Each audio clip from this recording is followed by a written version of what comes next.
नमस्कार, मैं डॉक्टर आशाराम भार्गव। आज हम कवि देव के पदों की व्याख्या करेंगे।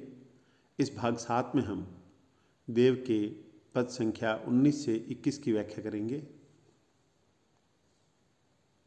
पद संख्या 19। धार में धाई धसी निर्धार है, जाय फसी उकसी न अबेरी, री अंगराय गिरी गहिरी, गही फेर फिरी और घिरी नहीं घेरी, देव कछु अपनो बसना, रस लालच लाल चितई भई चेरी, बेगी ही बूढ़ गई पंखियाँ, आँखियाँ मधुकी मक्खियाँ भई मेरी। इस पद में देव ने गोपिका की आँखों को शहद की मक्खियाँ बताया है, जो श्री कृष्ण के प्रेम में आसक्त होकर अपने पंखों सहित ही डूब गई है। और श्री कृष्ण के प्रेम में आसक्त श्री कृष्ण को देखने से हुई है। देव कहते हैं, रस लालच लाल चितई भई चेरी। लाल अर्थात श्री कृष्ण को चितई मैंने देखने से ही भई चेरी, वे उनकी दासी हो गई। इस प्रकार इस पद में गोपिका की आंखों का वर्णन किया गया है। देव कहते हैं कि धार में धाई, धार अर्थात धारा में, धाई अर्थात दौड़कर, धसी निर्धार है। धार में, धारा में, प्रेम की धारा में, धाई मैंने दौड़कर, धसी मैंने धस गई है। निर्धार है और ऐसे धस गई है, ऐसे फंस गई है कि निराधार हो गई है, उसके पास कोई आधार नहीं रहा, असहाय हो गई है। और वो आंखें जाए फंसी उकसी न अबेरी, और जो जा कर के फंस गई हैं, अटक गई है कि अब तो उकसी मतलब निकलती नहीं है, न अबेरी, चेष्टा करने पर भी, कोशिश करने पर भी वे वहाँ से निकल नहीं पा रही। री अंगराय गिरी गहिरी, आगे कहते हैं कि अंगराय, अंगराय अर्थात सर्वांग रूप से, समस्त अंगों से, गिरी गहिरी, गहरी अर्थात गहरे गिर गई है। और फेर फिरी और घिर नहीं घेरी, वे आंखें श्री कृष्ण के प्रेम में, उस प्रेम की धारा में गिर पड़ी है और गिरने के बाद निकल नहीं पा रही।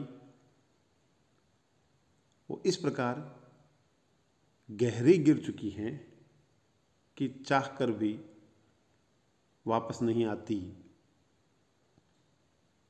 देव कछु अपनो बसना, देव कहते हैं अब अपना कोई बस नहीं है। गोपिका कहती है कि इन आँखों पर अब कोई भी बस नहीं है, ये आँखें परवश हो गई है रस लालच, प्रेम की लालच में, लाल श्री कृष्ण के, चितई मैंने देखने के, देखते ही भई चेरी, दासी हो गई है।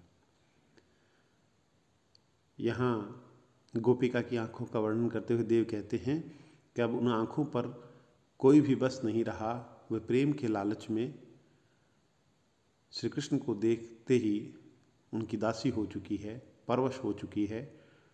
आगे कहते हैं कि बेग ही बूढ़ गई पंखियाँ, वह गोपिका कहती है कि बेग ही, जल्द ही, तुरंत ही, बूढ़ी गई, डूब गई, पंखियाँ, पंखियाँ, पंखे अर्थात पंख, आँखियाँ मधुकी मक्खियाँ भई मेरी, ये आँखें मधु की मक्खियाँ अर्थात शहद की मक्खियाँ भई मन हो गई मेरी, मेरी आँखें शहद की मक्खी की तरह हो गई। कहने का तात्पर्य यह है कि जिस प्रकार शहद मक्खी या मधुमक्खी रस की लालसा में शहद की तरफ बढ़ती है और वह उसमें डूब जाती है, और इस प्रकार डूब जाती है कि उसके पंख भी भीग जाते हैं और फिर वह परवश हो जाती है, वह निकल नहीं पाती, चाह कर भी वो निरंतर गहरे गिरती जाती है। उसी प्रकार आँखों की स्थिति है, गोपिका की आँखों की स्थिति है कि किस प्रकार उसने श्री कृष्ण को देखा और कृष्ण के प्रेम की लालसा में, लालच में वह परवश हो गई, वह दासी हो गई आँखें, और वह आँखें बार बार श्री कृष्ण को देखना चाहती हैं, चाह कर भी वापस नहीं मुड़ती हैं।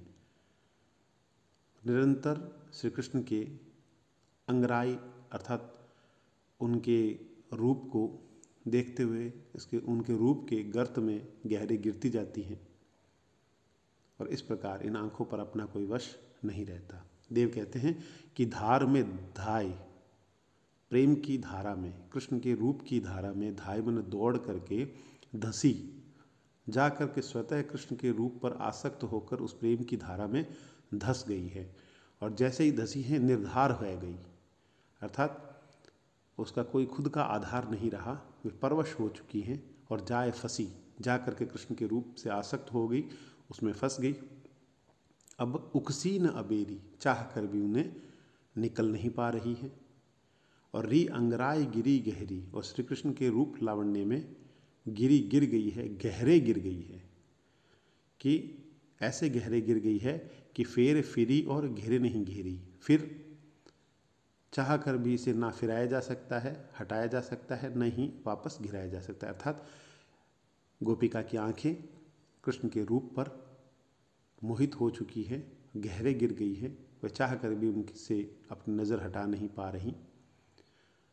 गोपिका के माध्यम से देव कहते हैं कि देव कछु अपनो बसना, वह गोपिका कहती है कि इन आँखों पर अपना कोई बस नहीं रहा। ये रस लालच, ये प्रेम के लालच में,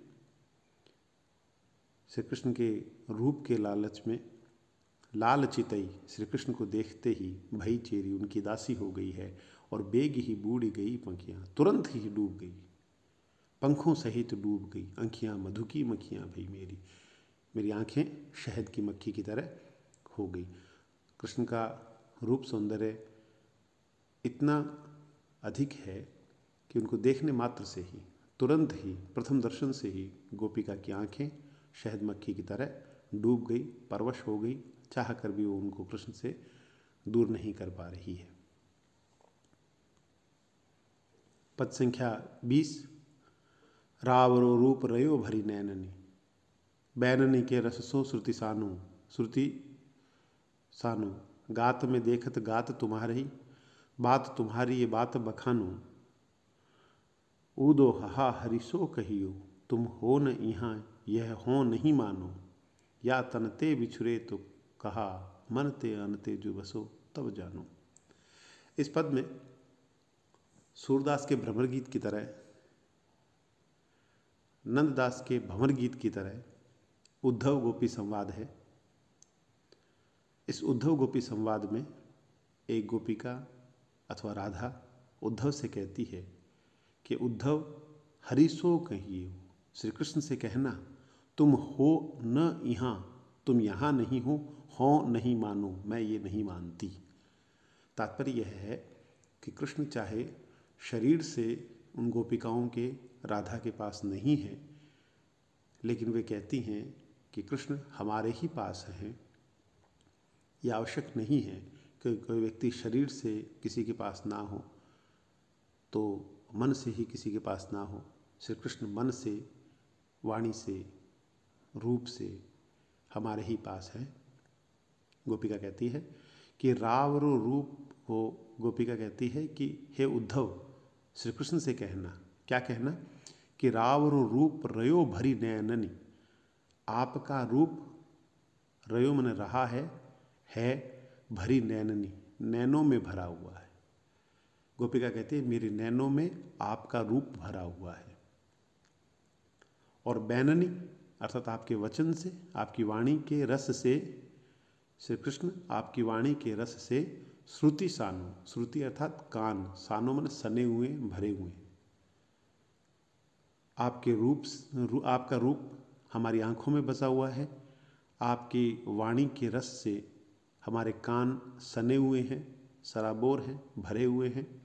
और गात में देखत गात तुम्हारी, मैं अपने शरीर में, गात अर्थात शरीर, गात में देखत, मैं अपने शरीर में देखता हूँ, देखती हूँ, गात तुम्हारे, तुम्हारे शरीर को देखती हूँ, मैं खुद में तुम्हें, कृष्ण को अनुभूत करती हूँ। और बात तुम्हारी ये बात बखानूँ, और जब कभी बात करती हूँ तो तुम्हारी ही बात बखानती हूँ, तुम्हारे ही बारे में बात करती हूँ। तो ऊदो हा हरिसो कहियो, हे उद्धव आप जा कर के हरिसो कहियो, श्री कृष्ण से कहना कि तुम हो न यहाँ, कि आप यहाँ नहीं हैं, हो नहीं मानो, ये बात मैं नहीं मानती। वो गोपिका कृष्ण को वहाँ उपस्थित क्यों नहीं मानती? वो मानती है कृष्ण वहीं है, वो ये नहीं मानती कृष्ण यहाँ नहीं है। वो इसलिए नहीं मानती क्योंकि वो कहती है कि हमारी आँखों में आपका रूप बसा हुआ है, हमारे कानों में आपकी वाणी और उसका रस आज भी सुनाई देता है, आज भी भरा हुआ है, हमारे शरीर में हम आपको ही देखते हैं, हमारी बातों में हम आपका बखान करते हैं। तो इस दृष्टि से आप हमारे पास ही हैं। कहती है गोपिका कृष्ण उद्धव के माध्यम से श्री कृष्ण को कि या तन ते बिछुरे तो कहाँ, इस तन से बिछुड़े तो कहाँ, इस शरीर से आप बिछुड़ गए तो क्या, मन ते अनते, अनते बने अन्यत्र कहीं और, मन से कहीं और जो बसो तब जानो। अर्थात हे कृष्ण आप हमसे शरीर से तो दूर जा चुके हैं, लेकिन मन से दूर जाकर दिखाओ तब जाने। कहने का तात्पर्य है कि गोपिकाएं उद्धव के माध्यम से कृष्ण को यह कह रही हैं कि आप हमारे मन से दूर नहीं हैं, हम आपको कभी भुला नहीं सकते। इस प्रकार इस पद में देव ने एक गोपिका के माध्यम से कृष्ण के प्रति अनन्य प्रेम का चित्रण किया है कि किस प्रकार वह गोपिका अपने आसपास ही श्री कृष्ण को विद्यमान मानती है और वह एक तरह से कृष्ण को चुनौती देती है कि या तन ते बिछुरे तो कहाँ, इस शरीर से तो आप बिछुड़ गए तो क्या, मन से जो कहीं और बसो तो मानो, अर्थात मेरे मन से कहीं और जा सको तो मानो, क्योंकि मेरे मन में आप सदा सर्वदा विद्यमान रहेंगे। क्यों? क्योंकि मेरी आँखों में आपका रूप है, मेरे कानों में आज भी आपकी वाणी गूंजती है, मेरे शरीर में मैं आपके शरीर को देखती हूँ, मेरी बातों में मैं आपका बखान करती हूँ, इसलिए तुम यहाँ नहीं हो ये बात मैं कभी नहीं मान सकती। और अंततः वह चुनौती देती है कि शरीर से बिछुड़ गए तो क्या, मन से दूर जाओ तो जाने, अर्थात आप किसी भी स्थिति में मेरे मन से दूर नहीं जा सकते। प्रेम का पद है पद संख्या 21। प्रेम कहानिन सो पहले हरि कानन आनि समीप किए ते, चित्त चरित्र मित्र भये सपने में मोहि मिलाए लिए ते, देव जो दूरी ते दोरी दुराई के, प्रेम सिखाए दिखाए दिए ते, और वारिज से विकसे मुख पे निकसे इत वह निकसे नहीं थे। इस पद में एक गोपिका जो कृष्ण से अनुरक्त है, कृष्ण के प्रेम में है, वह कृष्ण द्वारा प्रेम सिखाने और प्रेम दिखाने की बात, कृष्ण के सामीप्य की बात अपनी सखी से कहती है। राधा कहती है कि प्रेम कहानी न सो पहले हरि, श्री हरि कृष्ण पहले प्रेम कहानियों से, प्रेम कहानियों के माध्यम से या प्रेम कहानी द्वारा कानन आनी, कानों द्वारा कानों से समीप किए थे, कानों के माध्यम से उन्होंने मुझे समीप किया। तात्पर्य यह है कि कानों में श्री कृष्ण ने कानों में प्रेम कहानियाँ सुनाकर मुझे अपने समीप किया। कानन का एक अर्थ वन भी होता है कि श्री कृष्ण वन से आकर ही श्री कृष्ण ने मुझे अपने समीप किया। वन के रास्ते से, वन के मार्ग से गुजरते हुए श्री कृष्ण ने मुझे समीप किया, अर्थात प्रथम दर्शन से ही गोपिका उन पर मोहित हो गई। वह आगे कहते कि चित्त चरित्र न मित्र भये, न चित्त मन न चरित्र, दोनों ही मित्र नहीं हुए, क्योंकि दोनों ही गोपिका के नहीं रहे, दोनों में ही कृष्ण बस गए। वह कहती है कि सपने में मोह ही मिलाए लिए थे, श्री कृष्ण सपने में ही कृष्ण ने मुझसे सामीप्य बढ़ा लिया था, वे सपने में ही आकर मुझसे मिल लिए थे। फिर आगे कहते हैं कि देवजू दूरी ते दोरी दुराई के, देवजू श्री कृष्ण के लिए आया है, श्री कृष्ण ने दूर से ही, दूरी ते दूरी से ही, दुराई के छिप करके, छिपा करके प्रेम सिखाए दिखाए दिए थे। प्रेम सिखा भी दिया और प्रेम दिखा भी दिया। यहाँ दूरी का तात्पर्य दो है कि एक तरफ सपने में आकर दूर से ही प्रेम सिखा दिया और दिखा दिया, और कानन का अगर अर्थ वन मान लिया जाए तो वन मार्ग से ही उन्होंने दूर से ही प्रेम सिखा भी दिया था और दिखा भी दिया था। वे कहते हैं कि वारिज से विकसे मुख पे, वारिज से कमल जैसे, विकसे प्रफुल्लित खिले हुए, कमल जैसे खिले हुए मुख वाले श्री कृष्ण निकसे इत हुए। कमल जैसे प्रफुल्लित मुख वाले श्री कृष्ण उस मुख मुद्रा से, प्रफुल्लित मुख मुद्रा से निकसे इत हुए, यहाँ से निकले लेकिन निकसे नहीं रहते, हृदय से नहीं निकल पाए। इस प्रकार प्रथम दर्शन का प्रभाव भी कहा जा सकता है कि श्री कृष्ण यहाँ से तो निकले, वन से निकले, लेकिन वो हृदय से नहीं निकल पाए, वो हृदय में ही बस गए। और उनके प्रथम दर्शन का प्रभाव हुआ कि न चित न चित चरित्र, कोई भी मित्र नहीं रहे, सब श्री कृष्ण के हो गए। और कृष्ण ने आकर सपने में ही मुझसे सामीप्य किया और प्रेम की शिक्षा दी, दूर से ही प्रेम सिखाया और प्रेम दिखाया। इस प्रकार इस पद में राधा अपनी सखी से कहती है, श्री कृष्ण ने पहले प्रेम कहानियाँ सुनाकर, कानों में प्रेम कहानियाँ सुनाकर मुझे समीप किया और सपने में आकर वो मुझसे मिले, जिसके कारण मेरा मन आदि सब उनके हो गए। उन्होंने दूर से ही मुझे प्रेम सिखा और दिखा दिया था। और इस प्रकार कृष्ण यहाँ से तो निकले लेकिन मेरे मन से, मेरे हृदय से कभी नहीं निकले। वन का तात्पर्य ले तो कह सकते हैं श्री कृष्ण वन मार्ग से गुजरते हुए दूर से ही उन्होंने राधा जी को प्रेम सिखा भी दिया और दिखा दिया। और इस प्रकार प्रफुल्लित मुख से, प्रफुल्लित मुख मुद्रा से श्री कृष्ण यहाँ से तो निकले लेकिन हृदय से नहीं निकल पाए। गोपिका पर कृष्ण के प्रेम का प्रभाव स्पष्ट दिखाई देता है। धन्यवाद।